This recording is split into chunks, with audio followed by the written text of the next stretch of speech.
Hello tout le monde, j'espère que vous allez bien, je suis super contente de vous retrouver aujourd'hui dans une nouvelle vidéo. Avant de commencer, je m'excuse si je regarde un petit peu en haut puisque j'ai ma nouvelle caméra avec le retour écran, donc je peux enfin me voir, donc je vais avoir tendance à un peu me regarder. Et je suis super contente de vous retrouver dans cette nouvelle vidéo et je vais vous donner mes 10 conseils pour réussir vos concours.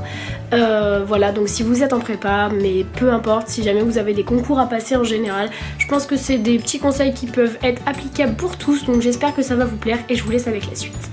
Alors le premier conseil que j'ai à vous donner, c'est tout d'abord un conseil un peu bête, mais c'est d'anticiper. Vous pouvez pas débarquer au concours en ayant révisé seulement une semaine avant ou quelque chose comme ça. Les concours ça se prépare sur plusieurs mois. Ceux que j'ai passés, moi j'étais en prépa ECS et j'ai passé donc les concours pour les écoles de commerce. Ça se prépare vraiment sur plusieurs mois. Dans mon cas c'était vraiment se préparer sur plusieurs années même. Et il faut vraiment que vous vous rendiez compte de la charge de travail que vous avez, de la quantité d'informations que vous devez emmagasiner avant de pouvoir passer les concours. Donc ne vous y prenez pas une semaine à l'avance. Le deuxième conseil que je veux vous donner, c'est d'avoir confiance en vous. Si vous étiez en prépa comme moi, si vous êtes d'ailleurs toujours en prépa, ayez confiance en vous, mais même si vous passez d'autres concours, je pense que si vous passez ces concours, c'est parce que vous avez un but derrière, donc vous pouvez avoir confiance en vous et en vos capacités, notamment par exemple si vous êtes en prépa, si vous êtes là, c'est que vous en avez les capacités, c'est que vous avez été sélectionné pour arriver à passer ces concours et à avoir une école derrière. Donc ayez confiance en vous, si vous avez travaillé dur, vous aurez forcément une école. Le troisième conseil que j'ai à vous donner, c'est évidemment de vous entraîner avec des annales. Moi c'était primordial quand j'étais en prépa. On faisait des annales, puisque évidemment c'est une super source d'entraînement, les annales qui sont tombées les années précédentes, mais aussi ça vous permet de voir un petit peu votre niveau et de vous situer, donc n'hésitez pas à faire des annales et en refaire. Pour vous donner une idée, moi quand j'ai passé mes concours, je suis tombée en philo sur le même sujet dans 2 banques d'épreuves et il s'est avéré que c'était un sujet qu'on avait traité pendant l'année et heureusement je l'avais vu, revu, etc. Donc ça m'a permis d'avoir une super note en philo j'allais dire au bac, n'importe quoi, pendant les concours, pardon. Et donc n'hésitez pas à faire et refaire des annales puisque d'une année à l'autre, parfois c'est souvent la même chose. Le quatrième conseil que j'ai à vous donner, c'est d'être régulier. Donc c'est dans la lignée de ne pas s'y mettre au dernier moment, mais c'est d'être régulier, c'est-à-dire que vous pouvez pas vous permettre par exemple de faire une semaine à fond juste avant les concours, ça va vous crever plus qu'autre chose. Il faut être régulier et vraiment réussir à avancer par petites touches et avancer régulièrement. Le cinquième conseil dans la lignée de ce que je viens de dire, c'est d'étaler ses révisions. Donc vous ne pouvez pas tout emmagasiner en un week-end, vous ne pouvez pas tout emmagasiner en 10 jours pour passer des concours ou quoi que ce soit. Donc il faut vraiment que vous arriviez à étaler vos révisions. Je sais que moi par exemple quand j'étais en prépa, il y avait énormément de chapitres d'histoire à revoir. Donc je révisais un petit peu d'histoire tous les jours, mais il faut vraiment arriver à étaler ses révisions pour ne pas tout faire au dernier moment. Le sixième conseil que je peux vous donner, c'est de travailler en groupe.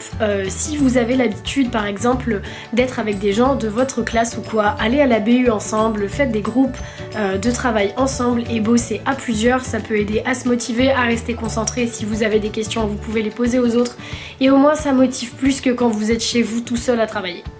Le septième conseil que j'ai à vous donner, c'est je pense le plus important, c'est de dormir. Donc quand vous allez être pendant vos révisions, vous allez bosser toute la journée, probablement, comme moi je faisais. Vous bossez toute la journée, mais le soir, ça suffit. À 21h, vous décrochez, d'accord? Vous avez bossé toute la journée. C'est bon, vous pouvez regarder une série, vous pouvez manger tranquille, vous pouvez prendre un petit peu de temps pour vous, mais surtout dormez. Ne faites pas en sorte que ces révisions empiètent sur votre rythme de sommeil parce que vous allez arriver au concours, vous pourrez plus du tout vous concentrer et vous serez crevé. Donc c'est pas le but. Le huitième conseil que j'ai à vous donner, celui-ci il est vraiment très précieux, c'est de ne pas réviser entre les épreuves. Vous allez avoir probablement plusieurs jours d'épreuves, donc dites-vous, moi j'ai eu 3 semaines et demie à peu près d'épreuves enchaînées, avec au moins une épreuve tous les jours, mais imaginez si vous avez 4 heures d'épreuve le matin, 4 heures d'épreuve l'après-midi, vous avez passé votre journée sur une chaise à composer, vous pouvez pas rentrer chez vous et vous mettre à enchaîner des annales de maths, c'est pas possible, à un moment votre cerveau il va pas tenir. Donc vraiment, entre les épreuves, considérez que vous avez juste à attendre et laisser les choses se faire, d'accord? Il faut décompresser un petit peu entre les épreuves et juste attendre que ça se passe. Et dites-vous que vraiment le travail de révision il a été fait en amont, vous avez déjà travaillé, donc tout ce que vous devez savoir a été fait avant et c'est pas ces petites révisions d'1 heure ou de 2 heures avant une autre épreuve qui va changer quelque chose. L'avant-dernier conseil que j'ai à vous donner, c'est de ne pas ressasser les épreuves qui sont passées. Je sais que ça peut être un petit peu difficile, mais voilà, quand vous sortez d'une épreuve, ne restez pas là 20 minutes devant votre établissement à discuter avec des gens, t'as mis quoi la réponse 3, etc.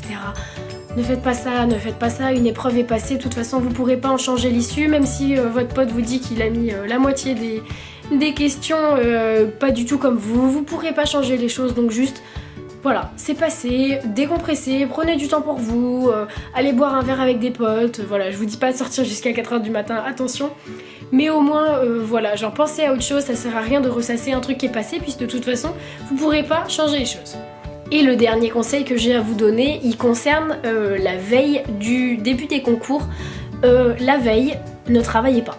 Je sais que ça peut paraître un petit peu bizarre parce qu'on se dit oh au dernier moment on a toujours des trucs à revoir et tout, mais vraiment la veille, prenez du temps pour vous, c'est le moment où vous faites du sport, c'est le moment où vous vous reposez, où vous prenez du temps par exemple pour anticiper les repas par exemple de la semaine que vous allez avoir entre les épreuves. C'est pas forcément facile, vous avez peut-être besoin de vous emmener, je sais pas, une petite boîte avec votre déjeuner ou quoi que ce soit. Anticipez ça la veille et restez tranquille. Voilà, moi je sais que la veille je suis allée courir. La veille de mes concours et je suis allée courir pendant 2 heures et le soir au moins ça m'a permis de bien dormir parce que si j'avais pas bougé de chez moi de toute la journée, que j'avais travaillé, le soir j'aurais trop ressassé, j'aurais été incapable de dormir. Donc la veille c'est sport et repos. Donc voilà les gars, cette vidéo est maintenant terminée, j'espère qu'elle a pu vous aider, que vous passiez des concours ou non, que vous soyez en prépa ou non, c'est des petits conseils qui peuvent toujours vous servir si jamais un jour dans votre vie vous êtes amené à passer des examens, voilà. On est tous amenés à passer des examens, je pense que ça peut servir à tout le monde. Donc moi j'espère que ça a pu vous aider, que ça vous a plu. Si c'est le cas, je vous invite à mettre un pouce à cette vidéo et je vous invite également à vous abonner à la chaîne juste en dessous. Et moi je vous dis à plus dans une nouvelle vidéo. Bye. Déjà je suis super contente. Je trouve la qualité de cet appareil photo absolument incroyable. Pour ceux qui ont regardé les dernières vidéos, dites-moi ce que vous en pensez, si vous trouvez que la qualité est mieux avec celui-là. Je trouve ça absolument génial. Déjà je peux me voir, donc je passe mon temps à regarder en face là, au-dessus de l'appareil. Je suis désolée si j'ai un peu trop regardé en haut. Mais dites-moi ce que vous en pensez sur la résolution, je trouve ça génial.